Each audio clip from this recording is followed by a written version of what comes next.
Sa bawat patak ng ulang bumabagsak, may isang pamilyang naghahangad na ang kinabukasan ay magdala ng kasaganahan at wakasan na ang matinding kahirapan na kanilang nararanasan.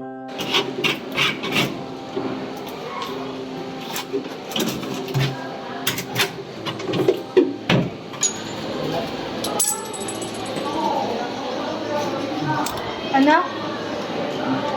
Anak, may pagkain ka po ba? Meron anak, maghintay ka lang.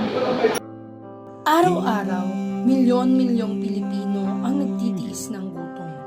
Hindi dahil tamad sila, hindi dahil wala silang pangarap, kundi dahil kulang ang oportunidad at kulang ang tulong.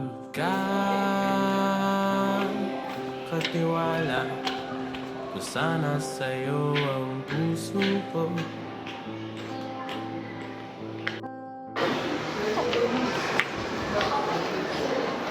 Sir, baka may bakante pa po. Pasensya na po, puno na.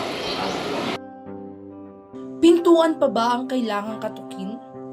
Ilang salitang pasensya na ang kailangan pong marinig. Ang laman ng batang bayan. Kuya, bili na po kayo. Magkano ba yan? May mga batang masanay pang maghanap buhay kaysa maglaro. Mas kabisado ang bariya kaysa alpabeto. Nagtatanong, sagot ay di May dala po kami kunting tulong para sa inyo. Para sa amin po. Opo, hindi po kayo bibili-isa. nasa akin, nariyan ka, paumanhin, paumanhin. Sa halagang hindi mo mapapansin, may pamilyang mabubusog. Sa isang donasyon, may batang makakapasok sa paaralan.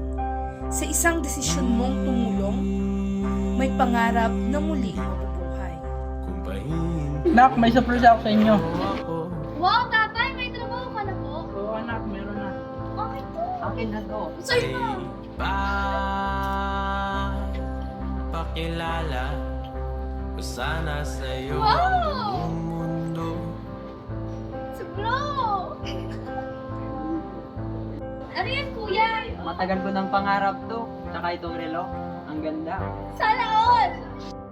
Ang kahirapan ay hindi kapalaran.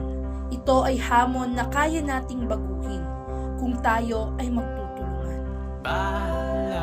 Palagtasan na nagtatapatang bakatang maligalig ang mga tugma.